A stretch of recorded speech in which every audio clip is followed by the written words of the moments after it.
Hello bachcho, let's read this question. The question says, for the following reaction scheme, percentage yields are given along the arrow. Mg2C3 on reaction with water gives us P, and on reaction with NaNH2 and methyl iodide it gives us Q, and with red hot iron tube at 873 Kelvin it gives R x grams.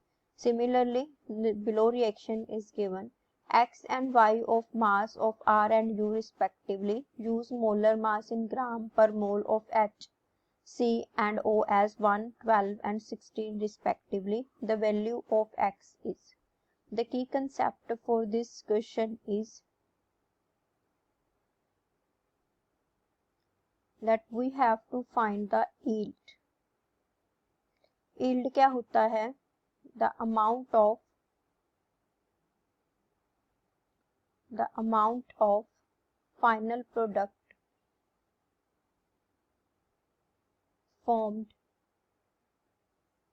when reactants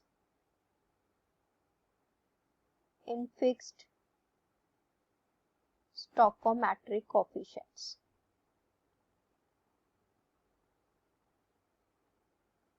तो जब हमारे पास reactant एक fixed amount में react करते हैं तब जो final product का अमाउंट बनता है उसे हम यील्ड कहते हैं. सपोज हमने x ग्राम रिएक्ट कराया A का एंड y ग्राम रिएक्ट करवाया B का, तो हमारे पास z अमाउंट बना C का. तो जो z है this is called the yield. जो फाइनल प्रोडक्ट बना है उसके अमाउंट को हम यील्ड बोलते हैं. अब हमें क्या गिवन है रिएक्शन में Mg2C3 on reaction with water gives us P कितना 4 ग्राम. तो रिएक्शन देखेंगे Mg2C3 on reaction with water it gives us CH3C triple bond CH. It is P.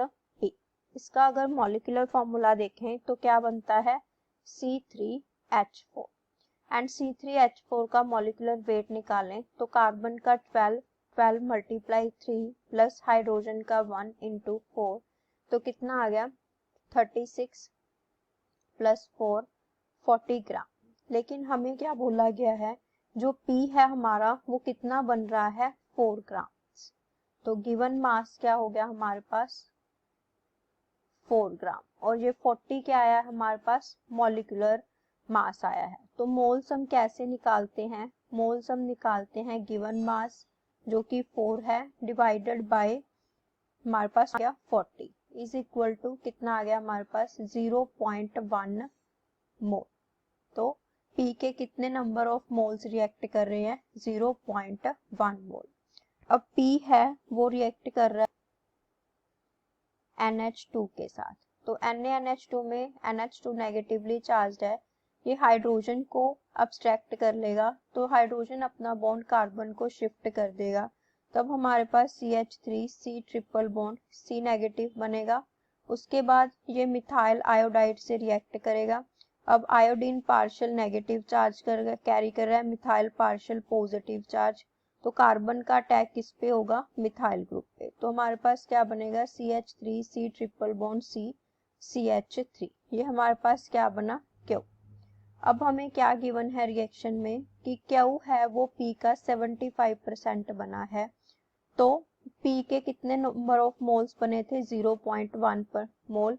तो इसका अगर हम 75% करें तो कितना आ गया 75 अपॉन 100 कितना आ गया हमारे पास 0.075 मोल.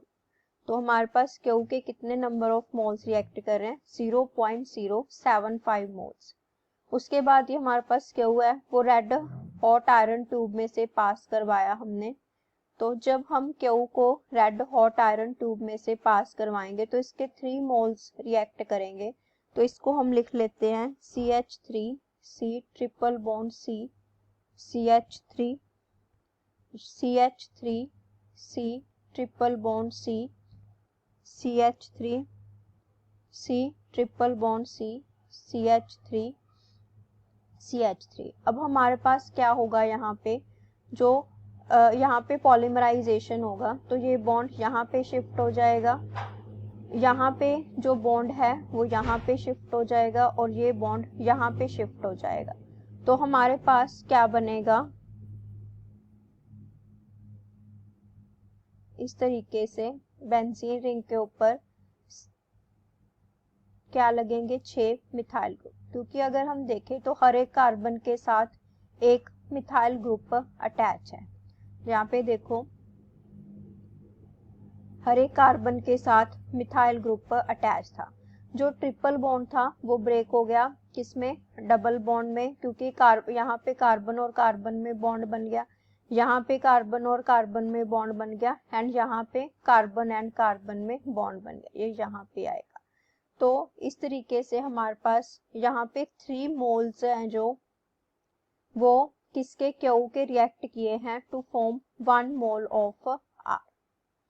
तो हमारे पास यहाँ पे 3 मोल्स रिएक्ट करके 1 मोल बना है। अब यहाँ पे क्यू का कितना परसेंट बन रहा है, 40%। क्यू हमारे पास क्या था, 0.075, तो 0.075 का 40% हम निकालेंगे इनटू, यहाँ पे देखो 3 मोल्स रिएक्ट करके 1 मोल बन रहा है, इसका मतलब उसका 1/3 ही बन रहा है हमारे पास, क्योंकि 3 मोल्स रिएक्ट करके 1 मोल बना है, तो इसका मतलब 1/3 जो हमारे पास यील्ड बनी है।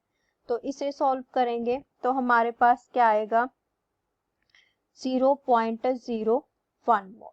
तो इसे सॉल्व करके 0.01 मोल, तो आर के कितने नंबर ऑफ मोल्स बन गए, 0.01 मोल। लेकिन हमने क्या फाइंड करना है, एक्स का वैल्यू, एक्स हमारे पास ग्राम्स में है, तो इसे हम ग्राम्स में कैलकुलेट करेंगे। उसके लिए हमें आर का क्या चाहिए, मॉलिक्यूलर मास चाहिए। तो आर का मॉलिक्यूलर मास कैलकुलेट करेंगे। आर का मॉलिक्यूलर फॉर्मूला क्या आया हमारे पास, एक तो बेंजीन रिंग के 6 कार्बन्स हो गए, 6 कार्बन्स ये रहे, 1 2 3 4 5 एंड 6, तो 6 + 6 कितने हो गए, 12, तो ये हमारे पास C12। और उसके बाद हाइड्रोजन, अब बेंजीन रिंग पे तो एक ही हाइड्रोजन होता है, उसमें भी मिथाइल ग्रुप ने अपना मिथाइल ग्रुप अटैच हुआ है, तो बेंजीन रिंग पे तो कोई भी हाइड्रोजन नहीं है, तो जो इसके अराउंड हैं उन पे हाइड्रोजन कितने हैं, यहाँ पे 6 कार्बन हैं, 6 कार्बन के साथ 3 लगे हुए थे, कितने हो गए, 18, तो ये आ गया C12H18। तो इसका निकालेंगे मॉलिक्यूलर मास, तो 12 × 12 + 1 × 18 कितना आ गया, 144 + 18 162 ग्राम्स। ये इसका क्या आ गया, मॉलिक्यूलर मास आ गया। मॉलिक्यूलर फॉर्मूला से क्या कैलकुलेट होता है, मॉलिक्यूलर मास। अब हमारे पास मोल्स कितने थे, 0.01 मोल। तो यहाँ से हम क्या कैलकुलेट कर सकते हैं, x, तो x किसके इक्वल होगा, 162 × 0.01। x क्या है, गिवन मास। गिवन मास कैसे कैलकुलेट करते हैं, मोल्स मल्टीप्लाई मॉलिक्यूलर मास, तो ये कितना आ गया, 1.62 ग्राम पर मोल। तो x की वैल्यू क्या आ गई हमारे पास, 1.62 ग्राम। यही हमने कैलकुलेट करना था x की वैल्यू को ही। सो ये हमारे पास ग्राम आई, तो x की वैल्यू क्या आ गई हमारे पास, 1.62 ग्राम। इसे कैलकुलेट करना था हमें, तो यहाँ पे x = 1.62 gram. Hope you understand, best of luck.